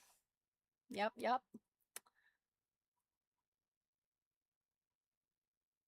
Yeah, right, Drew. Like, okay, so you take that avocado green, and yes, I know it screams 1970 something, but it's the way you accessorize it, I think, that makes a difference. I mean, I like Yeah. that green. I like But all, I mean, I love all of those colors. Just when you put them together and you put some macrame on the wall, like, of course, it's going to look like 1970. I don't miss the orange. Um, I feel like the I orange. don't care for the yellow. It's too burnt. It's too, yeah, it looks like burnt cheese. Um, I don't care for that, but I can really get on board with the avocado green. So I probably told this story before, but my dad's mother, as much as she loved and collected antiques. So my mom's mother was a very practical, very no nonsense. She liked what she liked. Some of her stuff was furniture from the 50s that she and my grandfather got like right after they got married, and she had it until the day she died. And that's, she liked what she liked, and it was just the way it was. And things were very classy, very simple. My other grandmother loved antiques, loved to accessorize and shop furniture, all the stuff. But they're like the furniture that they used regularly, like their living room furniture and things like that, were of the time period. So they had this couch, and I guess it's technically like a deacon's bench is like the style of furniture, but it's basically like a couch, and the back of it comes up really high. It's almost like a wingback chair, but really wide. It's a sofa, Mhm. and it was the weirdest looking thing. And I almost regret not taking it when they cleared the house out after both my grandparents had passed away. But it was upholstered in orange plaid, like the harvest orange plaid, and so the plaid was like orange and like with a thin black stripe. And I'm trying to remember if there was like a layer, very tiny Oh gold stripe God, in it. that era of plaid was Oh, just, it was just the most heinous, and it was also like very scratchy. It was like a boucle, like kind of nubby sort of faux wool-ish. Like, I don't know what else to call it. We all make that plaid or orange plaid couch mistake, right? oh, Oh my gosh. so Well, and bad. so my grandfather had like an easy chair recliner that was gold, but it was more of like just a tannish, yellowish, brownish, goldish color. Like, it wasn't like hideous or anything. But the one thing my grandmother did that was absolutely insane, and she undid some of it years later, but she painted a whole lot of stuff in the house, mid-century modern stuff, and an antique upright piano that was probably from like the 1880s. She painted them this color of green. Like, not mint green, but not avocado green either. It was this in between green. And it was just, oh, it was absolutely heinous. And I loved it as a child. I thought it was the coolest thing ever. My grandma's got a green piano. That's kind of But like that like apothecary type piece I have in the other room that's painted green. mhm. Yeah, but even that's almost like a kind of a pleasing green. But man, that Oh my plaid, gosh, Robin says so when one of her grandmother's house was remodeled, they chose to paint the kitchen ceiling bright red and the floor is black and white. Ah, I feel like that would make your eyes bleed. Nate Burkus said to strive for neutral or rich rather than bold pattern for a couch. Yeah, I think that is one of those things. Like, you go with like wallpaper. Your wallpaper can be the splashy thing, and your couch should be like, you know, it's easier to clean if you spill something on it. You don't. Yeah, the kitchen painted green. Yeah. when my Um. parents divorced, and my mom was buying like her first like living room set of furniture where she didn't have to consult a man. I was all like, Get something you love, whatever." And she bought a couch and love seat set, that was plaid, like colored. So I was on board. I love plaid. But it was this like the fabric was like this scratchy woven. It wasn't like a printed plaid. It was like it it felt like wool type upholstery. It was horrible. Yeah, I don't know what you call that, but yes, I mean, I think we're Oh, talking about the same thing. It's like it's not by no means is it burlap, but it it's feels like, it yeah. feels like somebody took the like sisal or sisal is what burlap is made of. Somebody took like a strip of sisal and kind of wrapped it in some lumpy wool and then wove plaid out of it. That's what that fabric feels Well, like. and it was so uncomfortable. It made you so hot. Oh yeah, Um, try to take a nap on one of those couches. Ooh. and she used to nap on it all the time. But I kind of remembered thinking like these are these are couches that were not meant to be sat on. They're just meant to be admired from far away. And she put them, like in like our family room, so they were used all the time. Um the only saving grace of one of them is the love seat was a single sleeper that was actually one of the most comfortable sleepers I've ever experienced in my life. But yeah, we were we were very pleased to get rid of those after she died because though, oh my god, those Well, were I know just when I awful. was born, my parents had a very similar couch to my grandparents. In fact, I think what had happened was my parents got married, and between both sets of grandparents, both sets of my grandparents, they both kind of like gave or inspired or purchased things for my parents. So there was a lot of things like my mom and dad had the exact same kitchen table or dining room table. My parents had an eat-in kitchen, so dining room table and chairs as my dad's parents did, exact identical. Like it was bought from the same store, exact same style. Um, so I'm thinking this couch that my parents had when I was born was probably their doing. It was very similar to the my grandparents' orange plaid couch, except it was green. It was solid green. And but woven out of that burlappy, nubbly boucle kind of, I don't know. And I want to say it had like a little bit of like a fleck of like maybe black in it. And black is it's probably not really black. I guess if you looked up close, it would probably be like a hunter green or like a maybe gray even, but had a little fleck in the threads. It was a very nice piece of furniture, and probably when I was in middle school, maybe my mom had it reupholstered, and she had it reupholstered in the exact same type of fabric, except it was now tan, like kind of a straw tan color. And then eventually, after she and my dad split up, I don't know what happened to it. I think she might have dragged it out in the backyard and set it on fire. I don't know. Probably not. I think she had it taken away. And then she got the couch. She actually got the couch she has now, um, which means she's probably had that couch for 30 years now that I think about it. And it's like a cranberry navy blue hunter green plaid, like a very 1990s sort of plaid. Hmm. I feel like that upholstery that's the burlappy, woven thing.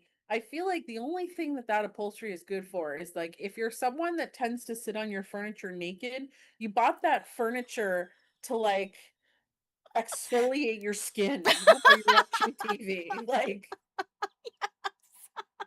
or your house is full of bears that need to like, scratch themselves on stuff. Like it's the Goldilocks house. Yeah, I mean, Like, I think that type of fabric probably came about to be durable, is my guess. no, no. And it's It was created by someone who hates people. Like it was someone who was just like made it for a friend and they're like, I really hate this person. So, possibly yes, but I do think like if I mean I think about some of my friends' parents that had the furniture that's worse than what my parents had is the furniture that's the same fabric, that same awful fabric, but maybe it's printed with like hunting scenes and ducks and stuff. And the furniture itself, it's so like it's cushions that are upholstered and all that. The furniture itself is like wooden. You got those wooden chairs, like, and of course we had that stuff when I was in college because it's like indestructible. Um, We had that stuff in Lake House, although I will say, yes, it's the kind of stuff you often have like in your vacation home, or because it's indestructible. It's like yeah, that. my parents bought it from a company called This End Up, Yeah, that and sounds about right.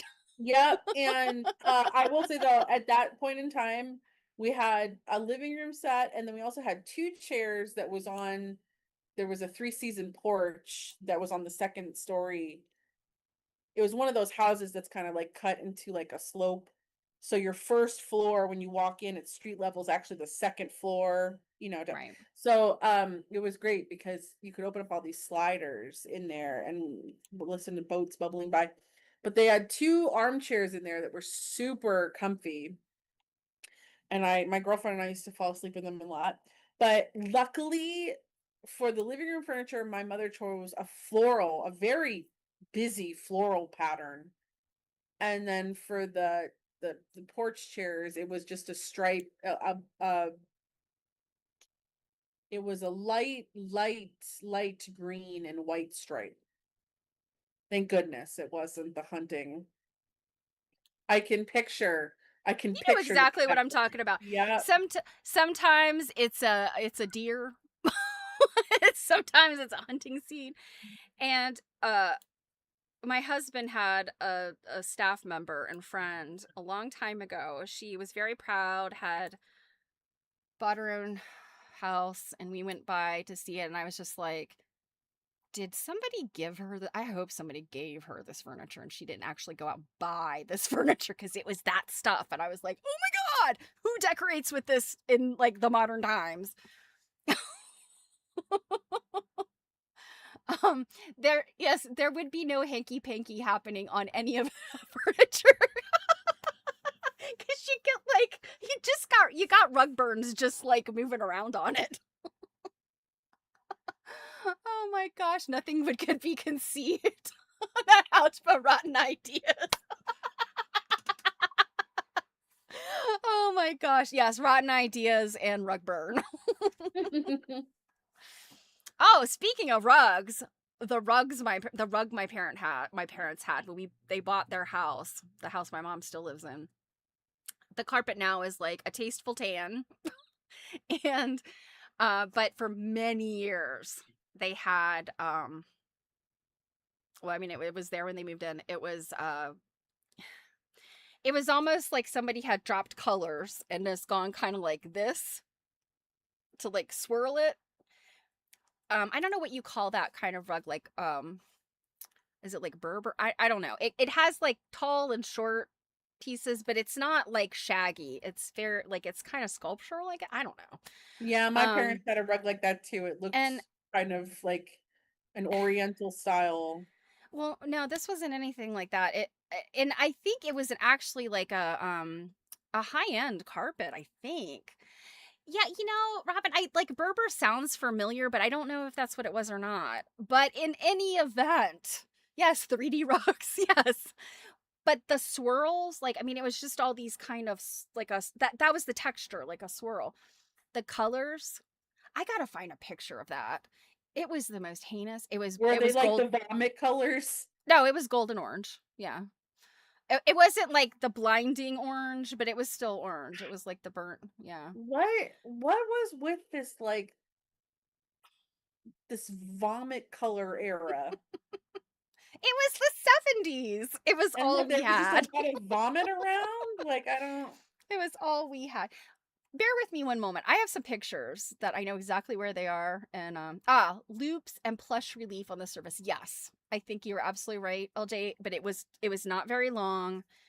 And yeah, I think that it was a very strong type of carpet. Um it was synthetic. I do know that much. My grandmother on the other hand, she had a like a wool Like her carpet, like attached to the floor carpet, not a rug, carpet was wool. And I didn't realize that until she got new carpet, which was it didn't feel the same. And I realized I was like, "Oh my god, that carpet my grandparents had was actually wool carpet, like wall-to-wall wool carpet." I mean, who knew there was such a thing, right? I mean, it was a blend. I'm sure it was 100% wool, but you know what I mean. You never know what we're gonna talk about. Okay, hold on a sec. I'll be right back. And don't talk about me because I can hear you. We're gonna talk about this picture that's like how old now? Oh, be quiet.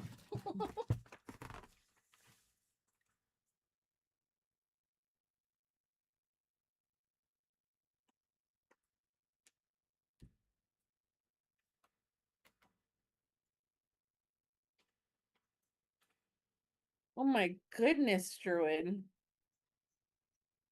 That's a crazy that is one hell I mean, I got some rug burn stories, but man, that is a crazy rug burn story.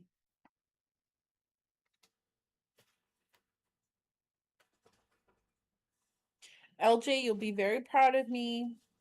On average now, when I'm sewing these hexies together, I'm averaging 10 stitches per side. And it's all your fault.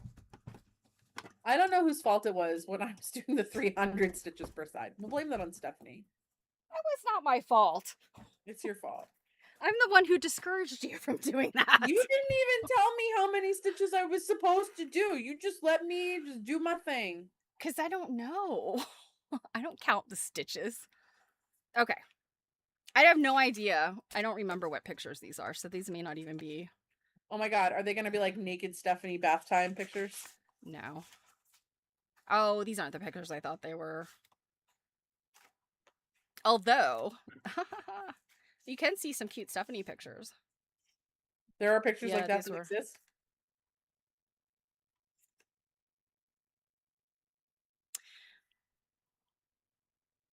Oh my goodness.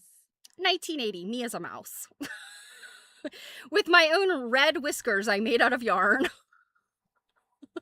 My mom Oh, made the costume. I made the whiskers. This was at my grandparents' house. I recognize the wall. This is Easter of 1976. So literally 50 years ago, like 50 years and probably 2 months ago. oh my. There's multiples of this picture and some of them I'm crying. So I'm thinking that this was before or after church, and I no doubt was not happy about wearing this outfit. This I think is second or third grade. What? That like doesn't even look like you.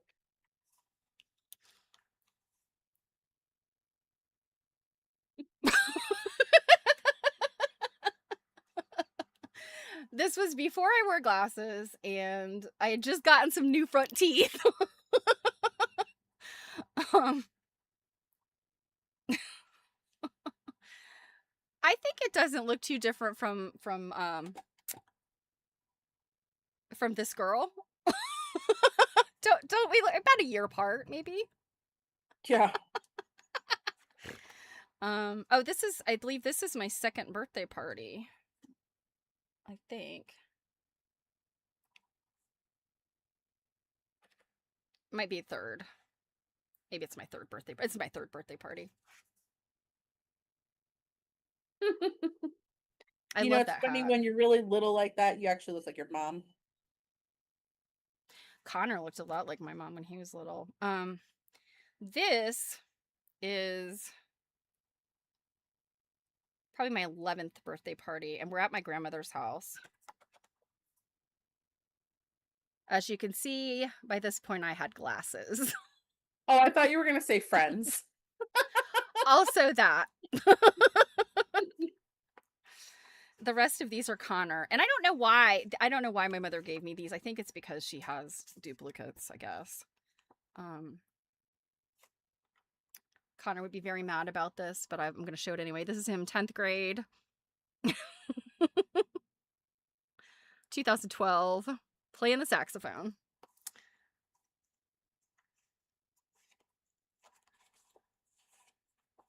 Oh my goodness. Uh, the concussion that happened? Oh wow. You know, I keep hearing about this. Sonic booms throughout What? the US. Jura just Well, says there was I one recently heard all the way up and down the East Coast that was a meteor right outside of Cape Cod. isn't it weird that this is happening? Right when they're talking about like, yeah, UFOs are real. We've had aliens. They live among us. And everyone was just like, yeah, whatever. The little girl looks like an imposter. This is my child when he was about 10 months old. 9 months old, I guess. Little Muppet head. And this one is maybe a few months later. And this, my mom used to have this in her car all the time. So that's why it's all beaten up. Oh, I can totally see your mom. But he was so funny when he was little. His mouth like stretched back to here. He would open his mouth and be like, "Mah!"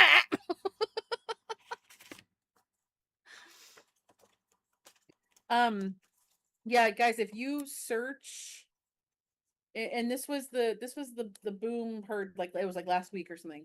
If you search and Google, meteor Massachusetts, um, somebody's like dash cam in their car in like Framingham, Massachusetts, caught it on camera. Yeah, I've seen. I don't know if I've seen that one. I know. Was it a couple? It's probably been a couple months ago now. There was that the one in Texas. And there was the one that it went through the woman's house. I don't know if that was in Texas or not, but it was considered to be part of the same Oh, this one thing. I believe it hit like in the water. It was funny though because my brother had texted me and he's like, "Did you hear the boom?" And what's funny is Sunday and I'm sure we heard it, but the street we live on here is very loud, and we constantly hear very loud booms because tons of 18-wheelers drive by. There's Yeah, it's also yes, and sometimes they for some reason go like yeah, gong. well, Hmm. sometimes like they filled in one hole, but they hit like there's a manhole cover out here, and then sometimes there's a pothole, and they hit it, and it can be very loud. Sometimes the house shakes. So I'm sure we heard the boom, but to us, it just sounded like any normal day. But it's funny because like, when it happened, like my social media was flooded about it because it didn't happen that far away.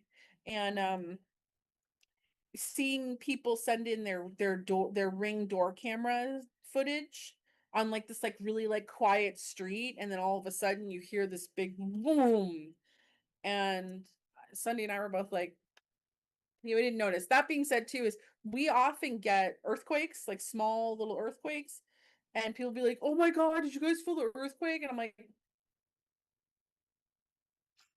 I feel like I felt little tremors, and like when it's really quiet, and I've just been like sitting on the couch, just doing something, and I know they have the seismograph thing is very close to us, and I've often wondered, like, I'm sure they have some information about it published somewhere where you can go look at it, but I'm like, I kind of don't want to know.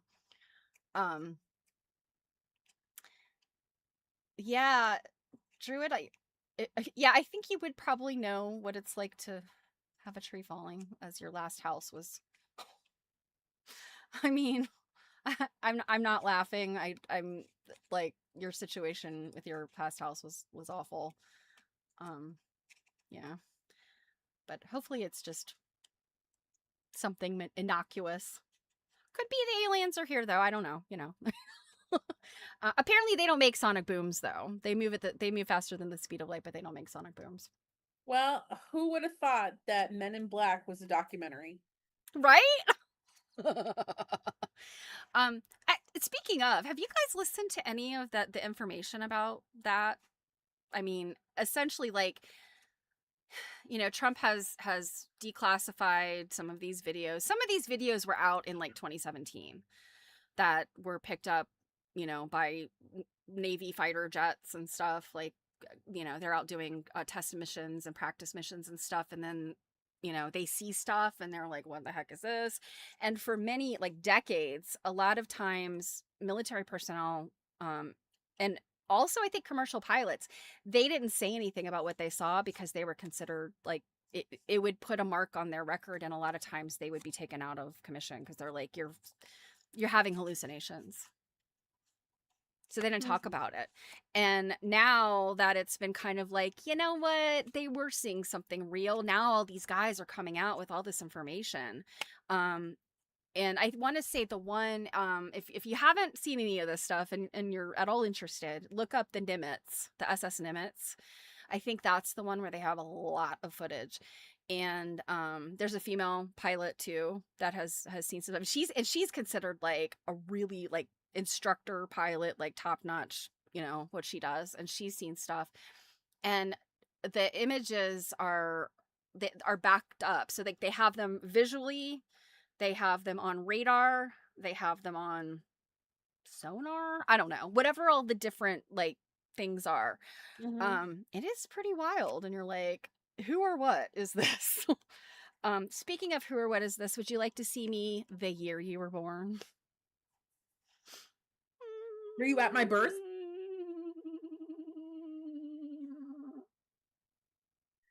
Oh my goodness. That was the hairstyle. Do I somehow look like the same age because I have this 40-year-old haircut? It's so funny, you look like a cousin of mine at that time I had forgotten about this with picture. the same haircut. Yeah, this was probably, yeah, this was 8th grade. So this would have been the year you were born. This is my school picture, obviously. Um, the funny thing is, I mean, I just don't have a lot of pictures of myself, like, in middle school and I early high don't have a school. ton. I don't have a ton either. Yeah, and Did I I mean, I did I guess show you guys did I show the picture of the, like, kindergarten, no, preschool picture of me that's on my I know Facebook? I know I've seen a very cute picture of you that's like you had long hair. Did I show it on the stream though? Probably not. I don't remember. I think you've had it on social media. Hold on. I gotta move all my But crap. speaking of the aliens, because that's my other hobby when I'm not listening to, like, conspiracy theories about all the, like, the billionaire class. I It's am listening to aliens? alien stuff. Yeah, I actually listened to Lou Elizondo. He is another person, Louis Elizondo. He was Army, and then what do they call them? SAPs, something it's some kind of projects. They're like secret special something projects that basically it's things that, like, army rangers, former army rangers, people like that, people that are kind of being selected by the CIA and the FBI and whatnots, these Mhm. guys, and I think in some cases women too, that have been in the military, have been, selected and asked to be, in these, like, Pentagon projects and stuff. And he was doing stuff, I think, that was related to terrorism, like, Mhm. anti-terrorism, FBI slash Department of Defense. Um, and then they tapped him for this project, and it essentially was like, and this is the point when he got tapped for this project. That's the point when they stopped saying UFO and started using the unknown aerial phenomenon. And now it's not aerial anymore because these things are seen going into the ocean.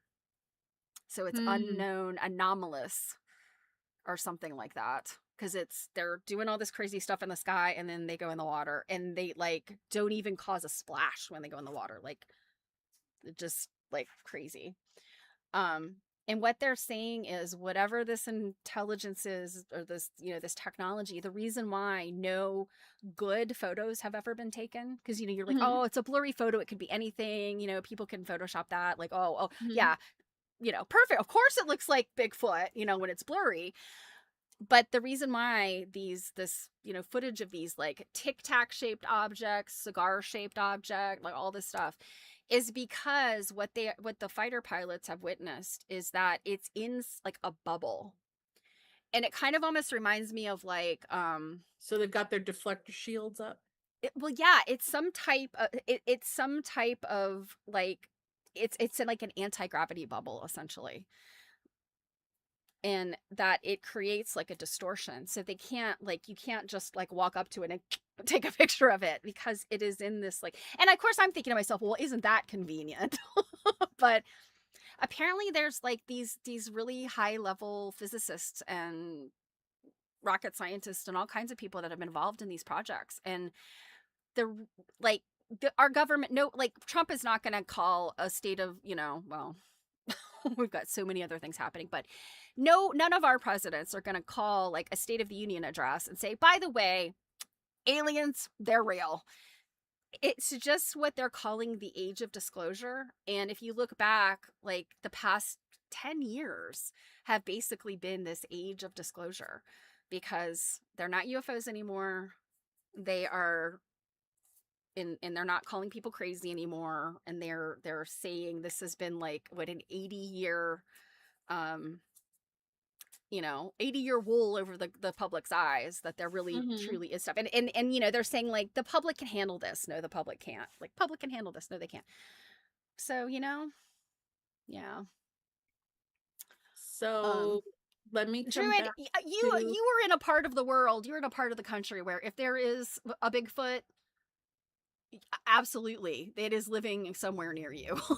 I truly feel that Appalachia is full of some crazy stuff. All right, I don't remember if I've ever showed this, but I'm Ah, gonna yes. show you. I'm gonna show you preschool Jilly.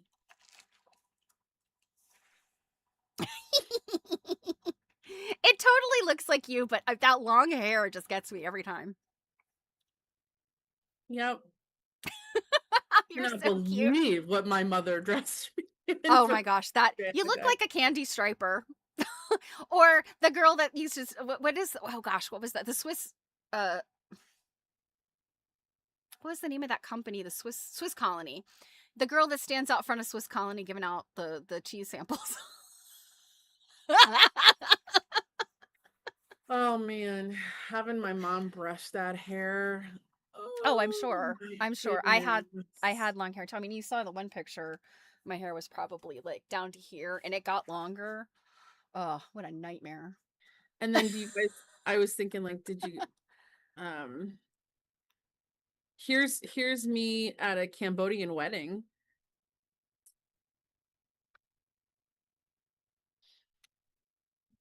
Is Uh, that one of oh, that's an interesting dress. it is Was not this a dress.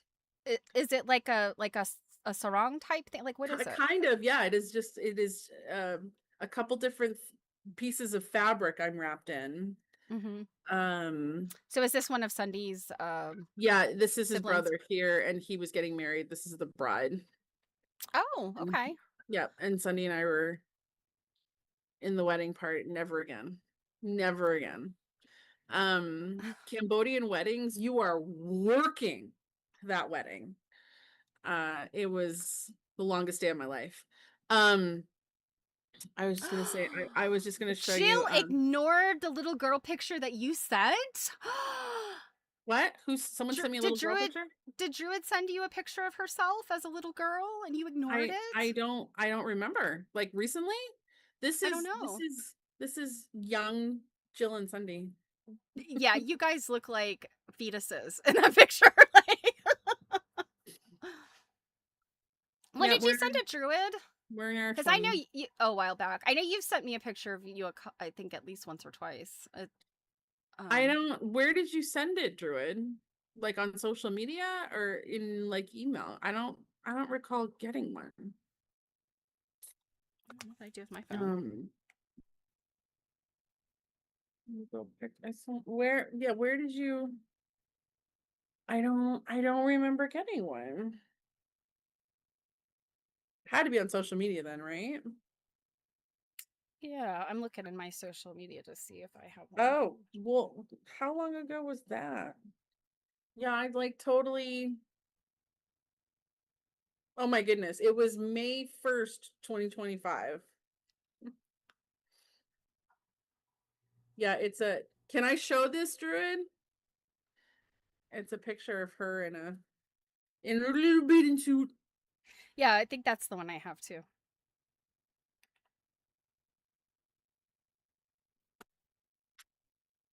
Yep, She sent, yeah. yep, that's the one I have. There you Too go. cute.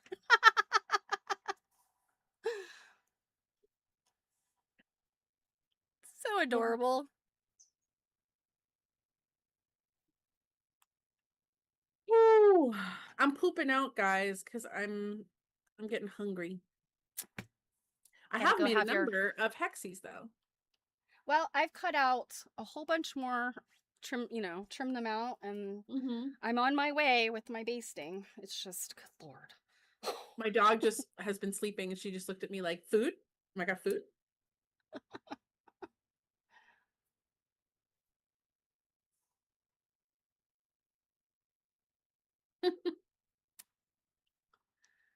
Druid's having That's keyboard problems. Yeah, there was that day when my mouse wouldn't work and my keyboard was like typing weird stuff.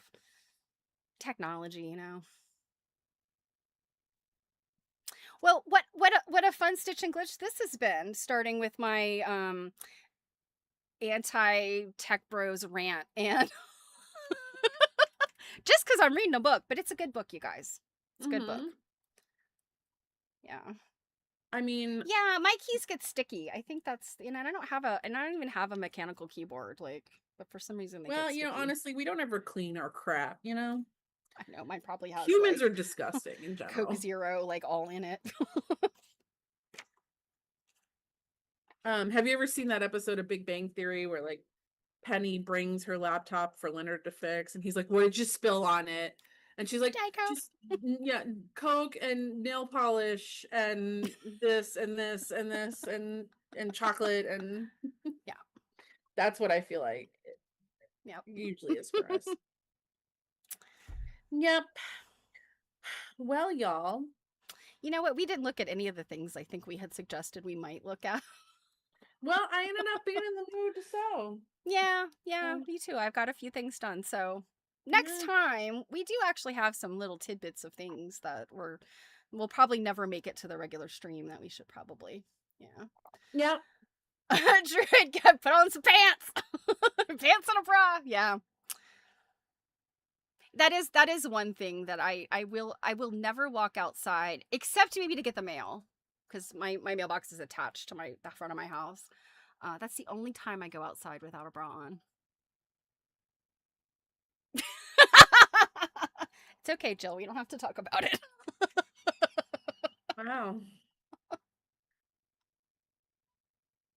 Okay. And on that note, Yeah, I'm gonna go decide what's gonna be for dinner, but I'm definitely gonna have a snack first. that sounds good. I Hmm. never Hmm. finished my macaroni, and now that it's cold, I might reheat it just to have that last two bites. I mean, I would also just eat cold macaroni. Yeah, we'll see. Stephanie's got standards. I think I'm pretty much established in this stream. I have very few standards, but A bra, though, is definitely one of them. a bras and heated macaroni. Mhm. All right, y'all. Well, we'll see you on Tuesday. I have no idea what we're gonna look at yet, but we'll be there. I'll There come will up be with something. things. Yeah, there will be things. Yep, there will be things. All right, guys. Well, thank you for hanging out with us today, and we will see you Mhm. soon. Stay cool, warm, dry, whatever. Yeah, allergy free, not covered in pollen. Oh, Mhm. And look and at I have a and doggy Druid, I lady. hope whatever it is, it's no big deal. Like, I say that. We're fingers crossed. You're gonna go outside and everything's fine. Mm-hmm. So, all right. Bye, Yep, guys. bye. Bye. Bye, Winnie. Mwah.